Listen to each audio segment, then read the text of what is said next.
A lot of attention, and not just for his small hands. Itty-bitty hands. The Heisman winner said he wouldn't be throwing at the combine, and the QB was very direct when asked if he would play for the Bengals if they drafted him first overall.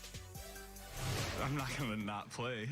I'm a ball player. Whoever picks me, I'm going to go show up. You know, the only thing that I've said is I just didn't want to be presumptuous about the pick, and so that's why I've been non-committal, because I don't know what's going to happen. You know, they might not pick me. They might fall in love with someone else.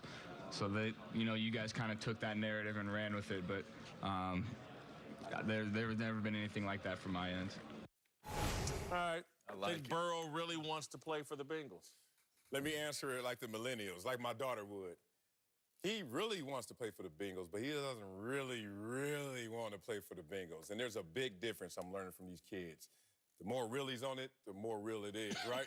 He really wants to play in the NFL. He really wants to be the #1 pick, but he doesn't really want it to be Cincinnati. So he's too confident, too articulate to tap dance like that. We've seen it, and he's learning a harsh lesson in being an NFL-savvy veteran at that podium. He's starting to learn that lesson fast, like make declarations even if they're going to rub some people the wrong way. Because I think before, he was trying to play that negotiation out. I have leverage. What prospect has ever said leverage in the prospect of going to the draft and to the combines? I've never heard leverage until there's a contract and there's negotiations. But when you're trying to audition, you're talking leverage. That let me know that he doesn't deep down want to go there, but he's going to be there. I used leverage in my conversations leading up to the draft. Oh, did you? But it was a different day and age back then. I told Cleveland, it's the black hole.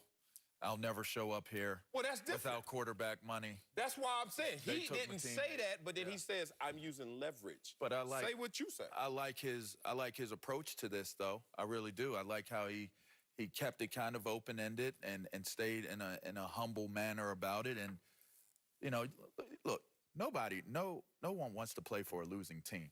Nobody wants to take and go to a losing team, especially with a track record of not really being able to win.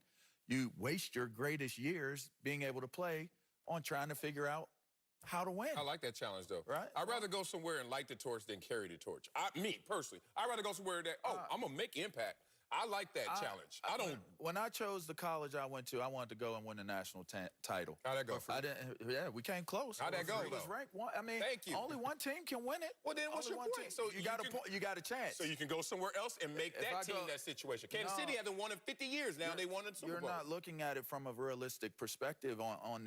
A realistic perspective is most teams in college will not be able to compete for a national title. We're off track. I said pros. The point is, I don't look at Cincinnati's going to be able to do it either. Burrow really wants to play for the Bengals. Penn State. I think he really wants to play for the Bengals from what he's saying because he's close to home, but he's also leaving it open-ended and saying, but I wouldn't be mad if I played for somebody else. But, I mean, if you just read his quotes, that's a 2-hour drive home. I can go see my family. He can go see all his friends. He's a hometown hero. Who don't want to be a hometown hero? Hey. I just heard, you know, we hear all this thing about Kobe and, you know, rest in peace, you know, bless his soul, and just the impact that he made on Los Angeles, and he's not even from here. If Joe Burrow comes and just does a tenth of what Kobe Bryant did or a tenth of what anybody else, you looking at him possibly being top Bengals of all time. Those two letters number in the rafters. A lot of people in. Joe Burrow wants to be the #1 pick in the draft. That's his goal. That's what he wants. He wants to be the #1 pick in the draft. He doesn't want to be a Cincinnati Bengal. I think his comments today were perfect for perhaps creating a scenario where he can get out of being in Cincinnati. If he comes out right now and says, I want out of here, it lowers his trade value. Yes, it does. If he seems... Trade value? When the last time y'all seen a quarterback on a rookie deal traded, not named Jimmy Garoppolo, that was a backup?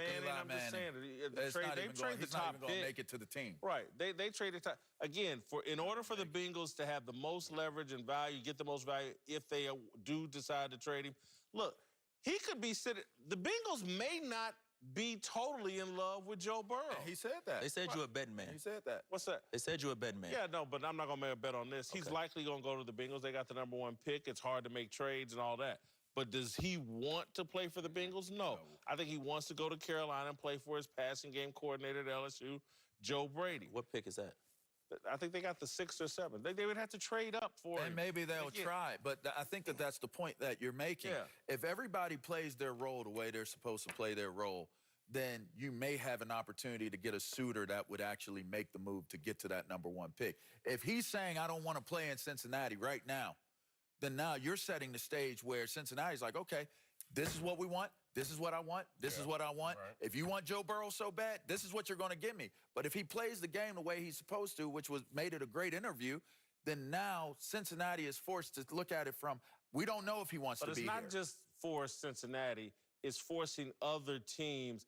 Look, if they felt like the guy wanted out of there, you're going to offer Cincinnati less, and Cincinnati's less likely to trade the pick. That's the other side of it. He's protecting his value, his trade value, by saying what he said today.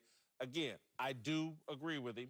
But why are we sitting up here acting like the Carolina Panthers are in a better He's got his position? passing game in a better coordinator. position than the college Cincinnati coach he just Bengals. went. They just hired the Carolina Panthers. I didn't do that. I can tell you why. Mike Brown's the cheapest owner in all of professional sports. It's a great thing that #1 contract is David locked in and Tepper slotted. is the richest man in the NFL.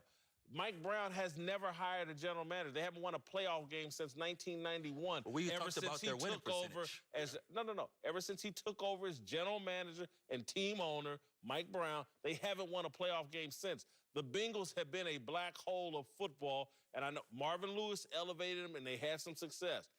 Marvin Lewis is gone. What do? They turn Yeah, back. but they together. also have the weren't even a 6th true most wins contender. in the AFC in the last decade. Let's not Under Marvin They Lewis. have not been a Under true Marvin contender. Lewis. I lose value in a prospect that doesn't want this challenge. So if I'm Cincinnati internally, I'm looking at Joe Burrow less right now because I'm like, oh, it doesn't sound like he fully embraces this challenge. Now, not everybody wants to raise their hand because they have leverage and don't want that challenge. But me, I understand picking your college.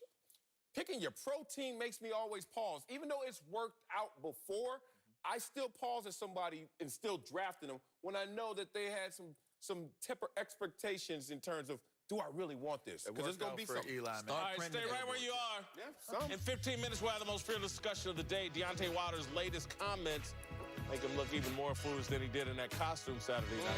But first, Kobe Bryant's memorial was a beautiful tribute, but was there one glaring omission? We get into that next. Speak for Yourself is presented by Hyundai.